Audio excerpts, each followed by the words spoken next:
All right, in this video, let's talk sales. Okay, I've taken probably over 1,000 sales calls in my agency, and I just got off a one-on-one call with one of my clients inside my consulting business, Spartan Scaling, and his main bottleneck was sales. He's charging about 5K. I'm not going to disclose much just for privacy, but he's charging 5K. He runs a web design agency, and his main bottleneck was sales. And I helped him solve the problem in a 45-minute conversation, and I'm going to condense that and give it to you so that you can make sure the calls on your calendar are actually closing. So I have a couple of things to refer to here, but the first thing, the main takeaway of this video is to figure out how do you ask the right questions to drive somebody to actually pull out their credit card and pay you thousands of dollars. Okay, it's a skill and it takes a lot of reps to get really, really good at, but I could give you the rundown so that you could get better a lot faster, okay?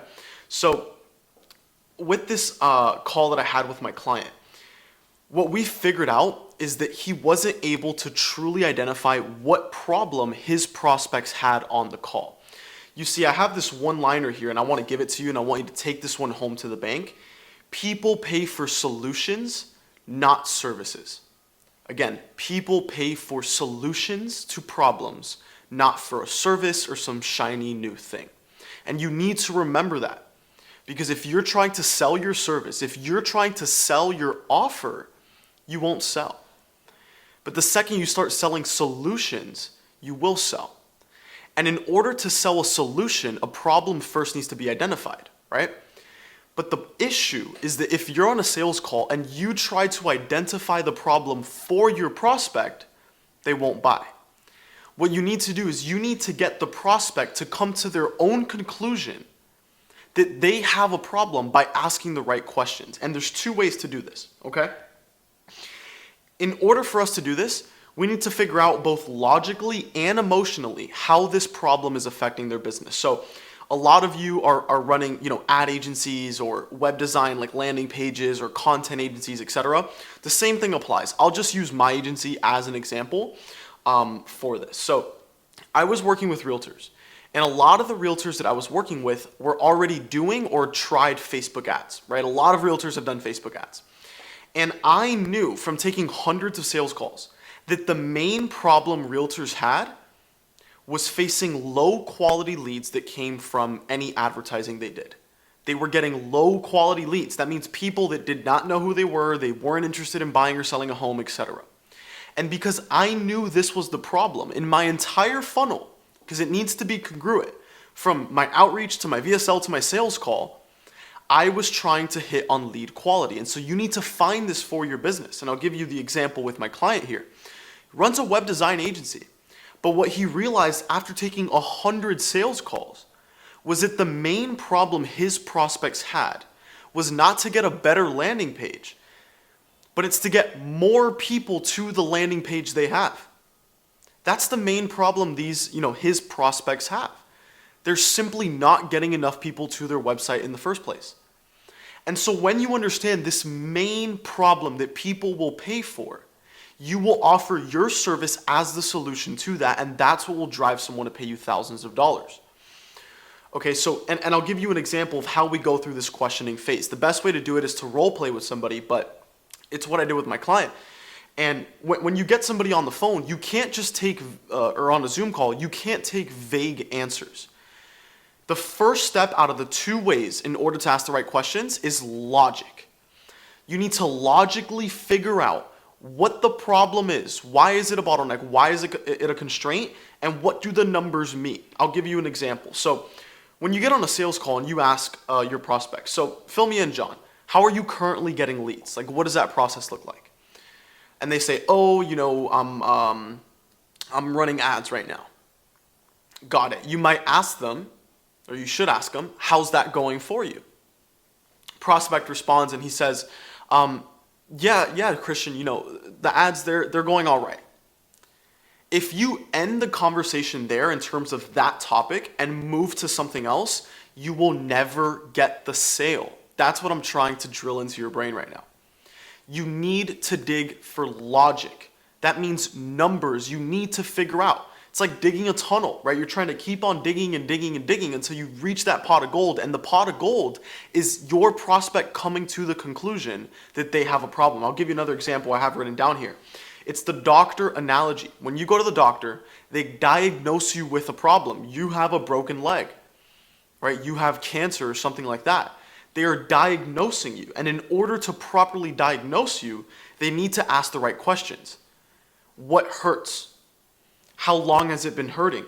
What have you tried in order to solve that, right? If you're sick, if you have a cold, what have you tried to get over your cold? How long have you had your cold for, right? Where does it hurt? What are your symptoms?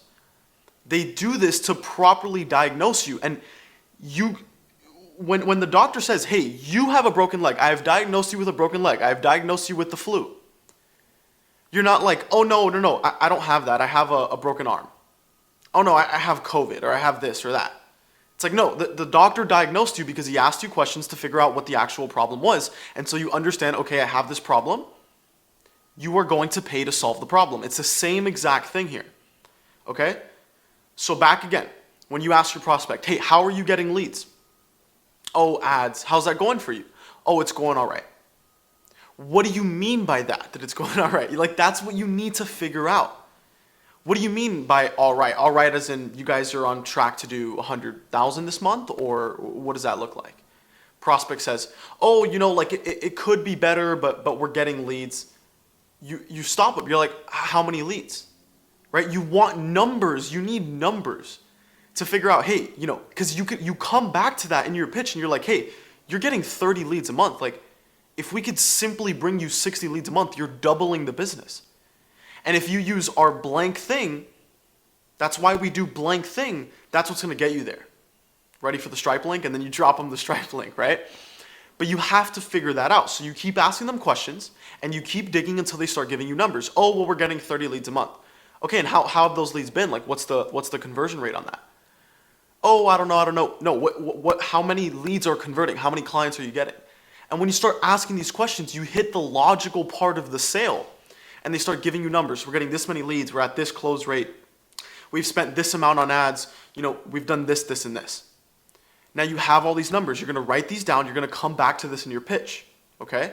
A lot of people ask the wrong questions. That's the whole purpose of this video. If you could simply change the frame in how you ask questions, you will make more money.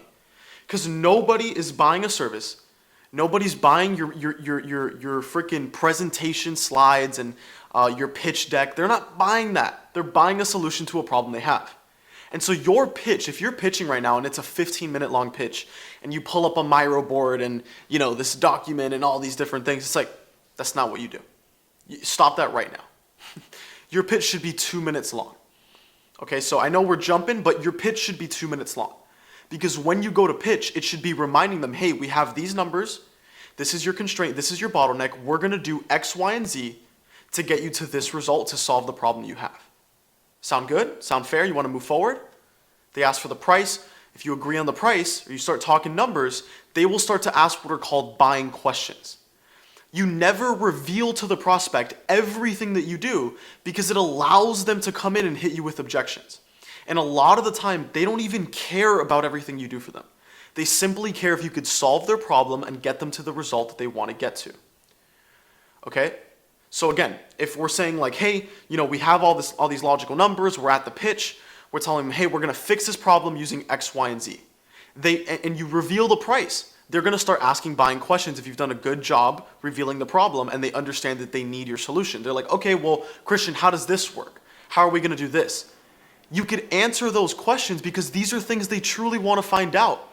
What you're probably doing right now is you're telling them, hey, we're going to do this for you. We're going to onboard you. We're going to do this in this amount of time. We're going to launch these ads. You're going to get this result. You're going to do this VSL, this, and this. A confused buyer never buys. They never buy. And so simply pitch the solution to the problem they have.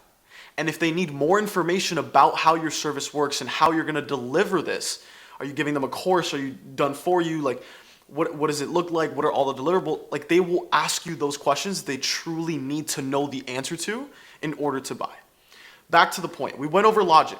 Figure out the numbers. Figure out because a lot of people have egos, right? They don't want to reveal to you that they're actually doing shit. They don't. They're business owners, okay? So a lot of them are going to sugarcoat. They're going to give you a smokescreen. What are the numbers? Numbers, what's the saying? Like, people lie, numbers don't, right? And it's true. So figure out the numbers from your prospects. Next thing is emotional. So we went over logic. You need logic to make the sale. The second thing you need to make the sale is emotion. How do we ignite emotion? We get them to sit and sulk in the pain that they're in. When we go over all these numbers with prospects and we figure out, hey, like, this isn't working. You're getting this amount. You've been stuck here. You've been stuck at this revenue for 2 years. I mean, how does that make you feel? That question, you asked a really deep question when it takes them a little bit to answer it. They're like, or you ask them, like, how's that been impacting the family? And they sit there and think, right? If you can develop this skill of sales, which takes a long time to gain, and you have a prospect cry on the call with you, they are buying. And they're going to be the best client you've ever had.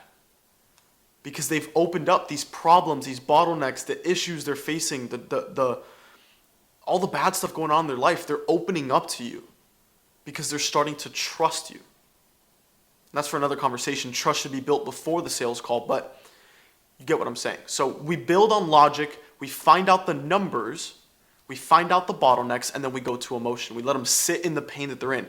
How long have you been looking for a solution to this? What have you tried in the past to solve this problem? I mean, how does that make you feel, man? What if it doesn't work? Where would you go from here? So you need to dig into the emotional side. And what a lot of agency owners do is they're scared of asking emotional questions. And like, your sales calls should be an emotional state. Like, it should be in an emotional state. It should be a serious conversation where you get them to open up. You get them to open up. They should be doing 90% of the talking on the actual sales call. And when you do that, you will see how easy sales become. Sales becomes extremely easy when all you're doing is asking questions. And it's the right questions. How do you ask the wrong questions? It's by, only accepting vague answers.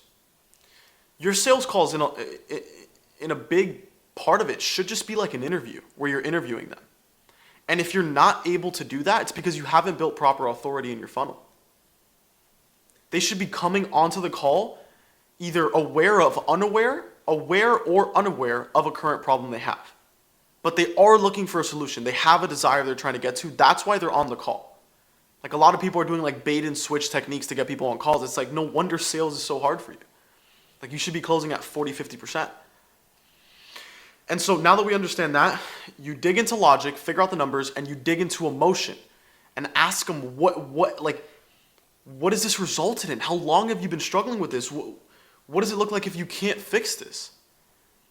And you get them to realize on their own that they have a problem because you reveal their numbers, and what would happen if they avoid to do anything. You need to, and this is the reason a lot of people use guarantees, you don't need a guarantee. Lost my train of thought there. You don't need a guarantee, okay? And take this one to the bank, like, write this down, save this. You don't need a guarantee to close a sale. What you need to do is get them to realize what's going to happen if they don't work with you, right? There should be a guarantee to what their life and business looks like when they don't pay you.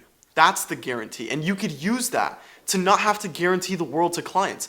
If you could show somebody, like, hey, you've been struggling with this for this long. You've spent this amount of money trying to fix it before and you haven't found a solution, and you need to solve this problem to get to where you want to go and to avoid X, Y, and Z pain. If you could show that to them, you're guaranteeing what their life looks like if they don't pay you. Think of it like two routes, right? You explain this. I mean, in your prospect's head, this is what they should see. Route A, they pay you. They solve the problem. It's a one-time fix. They get to where they want to go. They fix their life. They fix their business. They hit everything that they want. They solve all these bottlenecks. Like, this is why they're paying you. Route B, they get off the call with you. They end up stuck with the problem still. They're not able to fix it. Their life and business never gets to where they want to go. And you could guarantee them that. And when you're able to realize what I'm saying here, you don't need to guarantee them a result. You need to guarantee them what will happen if they don't work with you. If you're able to do that, you will make a lot of money. So on that note, apply this. Apply this. People pay for solutions, not services. Ask the right questions. Do 90% of the speaking. Ask the right questions. Dig for pain. Figure out the logical numbers to sell them logically on how you can improve the numbers, and dig into the emotion on how it's been impacting their life and business, on all the money they've spent in the past trying to fix this, on what would happen if they don't find a solution to this. When you're able to start doing this, you become a closer. This is what closing is. Because what happens if you let somebody that truly has a painful problem that you could solve get off the call? You're doing a disservice to them. You're letting them walk away with the problem still there. Okay? You get paid in direct proportion to the problems you solve. Hormozy says that. And it's true. Solve big problems, you'll get paid accordingly, and make sure you package it right on the sales call that you are solving a problem and not showing them the shiny new thing, because they'll never say yes. Showing them a service, showing them what you do, like, they don't care. They'll say it's nice. You probably heard this on calls, right? Like, oh, this seems super cool. This definitely, I like your approach, but I'm just not going to do it. I'm just not ready right now. Maybe in a month. I have a couple other calls with people as well. Like, if you bring up the problem and you offer a solution to that problem and show them what happens if they don't end up working with you, they will buy. And so these are the takeaways I got from my one-on-one call with my client, where I gave him these insights. I did a live role play with him on his sales call, improved that dramatically, and he should be looking at a 10K week now because of these changes. And so yeah, I hope you got value out of this one. If this helps your sales at all, drop it down below in the comments. If you found this valuable, drop it down below, and make sure to hit that subscribe button, and I'll see you really soon.